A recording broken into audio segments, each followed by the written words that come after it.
The clock is ticking for Canada, and Trudeau knows it. Donald Trump's devastating 25% tariffs loom just hours away, threatening to crush our economy while he openly plots to make Canada the 51st state. Meanwhile, our Prime Minister has made a desperate plea to King Charles, but royal intervention won't save us from what's coming. Trump has already humiliated Pierre Poilievre for not showing enough loyalty and called Freeland a whack. This is no longer mere political maneuvering. It's an all-out economic siege that could shatter our way of life. As the countdown continues, Canada stands at the precipice of unprecedented economic danger.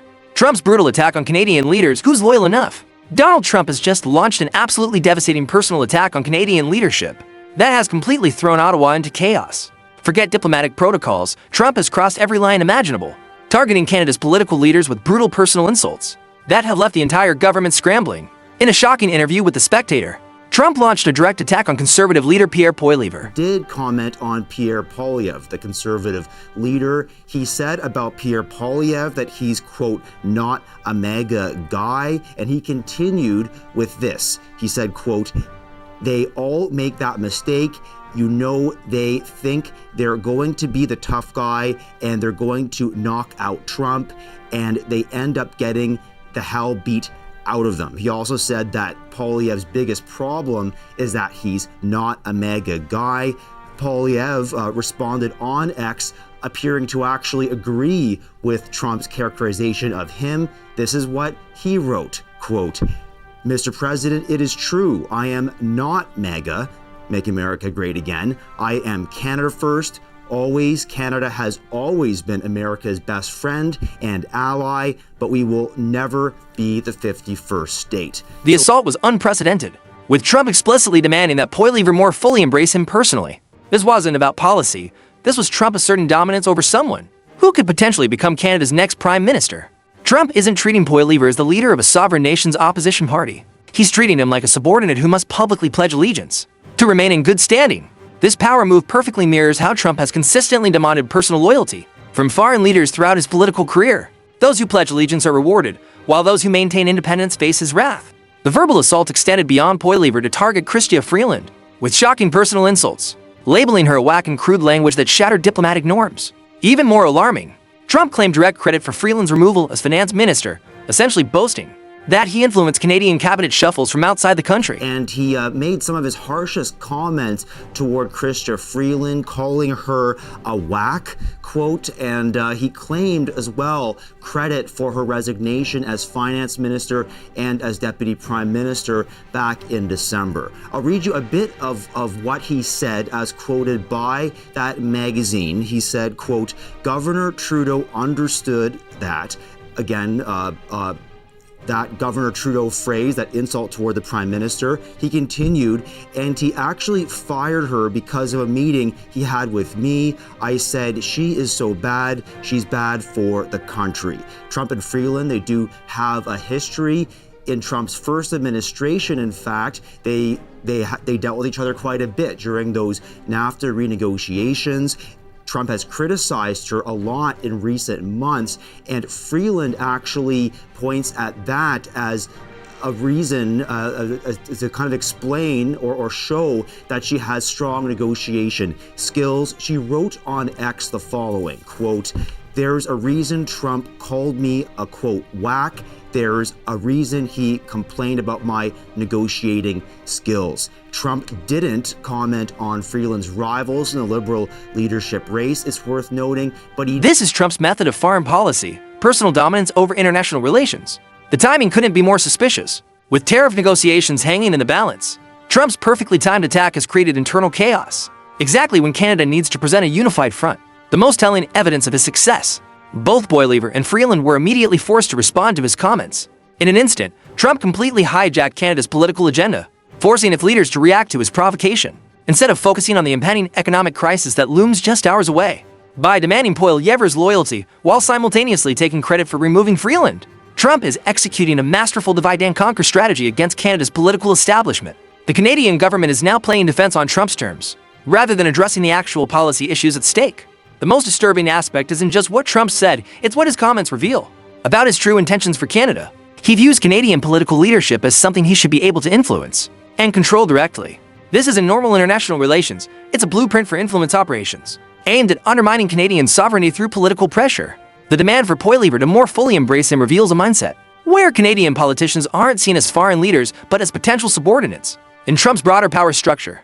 With these brutal personal attacks, Trump has exposed his true vision for Canada-US relations, not partnership between equals, but submission to his personal authority. The royal desperation play, Trudeau's last-ditch appeal to King Charles. As Trump reduces Canadian officials to political chess pieces, Justin Trudeau has made a move so unprecedented it speaks volumes about Canada's desperation. The Prime Minister just flew to Sandringham House for an emergency meeting with King Charles III, not for pleasantries or photo ops, but to discuss something no Canadian leader has ever needed to address with the monarch before: the very survival of Canadian sovereignty. I look forward to sitting down with His Majesty tomorrow. As always, we will discuss matters of importance to Canada and to Canadians, and I can tell you that nothing seems more important to Canadians right now than standing up for our sovereignty and our independence as a nation. Trudeau's royal appeal represents a desperate SOS from a sinking ship.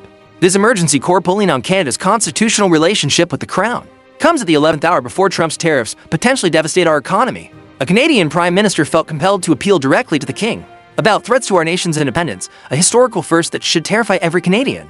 The timing reveals everything.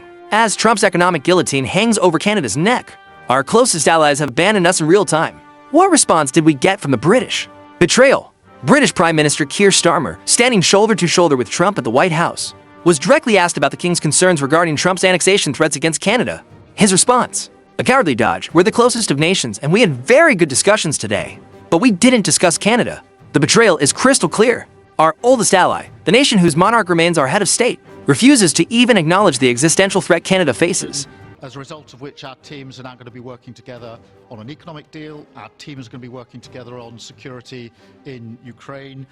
You mentioned Canada. I think you're trying to find a divide between us that doesn't exist. We're the closest of nations, and we had very good discussions today. But the most chilling moment wasn't Starmer's evasion, it was Trump's reaction. When reporters pressed about Canadian sovereignty, Trump interrupted with two words that reveal everything: that's enough. The message is unmistakable. Canada's independence isn't even worth discussing. This public abandonment on the world stage is unprecedented. Our traditional protectors are leaving us to face Trump's economic warfare alone. The British PM won't defend us. The American president won't respect us. And now, our Prime Minister is reduced to begging the King for intervention. Foreign Affairs Minister Melanie Joly's recent comment reveals the true panic gripping Ottawa. She called Canada the canary in the coal mine for Europe, a startling admission that we're the first domino to fall in Trump's new international order. Canaries were sent into mines specifically to die first, warning others of danger. Is that now Canada's role on the world stage? The sacrificial test case for how far Trump can push allied nations. What makes this royal audience truly extraordinary is the desperation it signals. Canadian prime ministers meet with the monarch regularly, but never to plead for help maintaining our sovereignty. The silence from our supposed allies is deafening. Where are the joint statements of support? The diplomatic pressure on Trump? Nowhere, because in the new Trump world order, traditional alliances mean nothing compared to personal fealty. While Trudeau makes his appeal to royalty, the White House continues sending contradictory signals about Tuesday's tariff deadline. Why? And Katie, this isn't the only tariff threat Canada is tracking. Yeah, this week it's the border security tariff threat. Next week it's tariffs on steel and aluminum. And then the first week of April, it's the broader tariffs targeting all U.S. trading partners, including Canada. Trump's threats are destabilizing. It's unpredictable, and there are no signs he wants it any other way. Katie Simpson in Washington. As Canada waits, the Prime Minister vows the country will respond if Trump follows through. JP Tasker on the uncertainty ahead and why some say this moment is about more than tariffs. U.S. President Donald Trump could plunge the Canadian economy into a recession with the stroke of his pen on Tuesday. Because uncertainty itself is a weapon. Every hour of ambiguity forces Canadian officials to scramble, weakens market confidence, and reminds our leadership how completely dependent we are on Trump's whims. This is about systematically isolating Canada from its traditional support networks, creating a situation where Canadian leaders have no choice but to demonstrate the personal loyalty Trump demands. The clock is ticking down to economic doomsday for Canada, and what we're witnessing goes far beyond simple trade policy. This is economic warfare in its purest form, a systematic campaign to dismantle Canadian sovereignty piece by piece, without a single military maneuver. What's happening is a masterclass in how superpowers consume weaker nations in the 21st century. No tanks crossing borders, just methodical economic strangulation. The evidence surrounds us, our Prime Minister seeking royal help, future leaders commanded to bend the knee, and allies suddenly forgetting Canada exists. Tuesday's tariff decision isn't just about aluminum or cars, it's about our very independence. Can Canada survive this economic brinksmanship? Or are we destined to become the first domino in a new global order? The time to pay attention is now.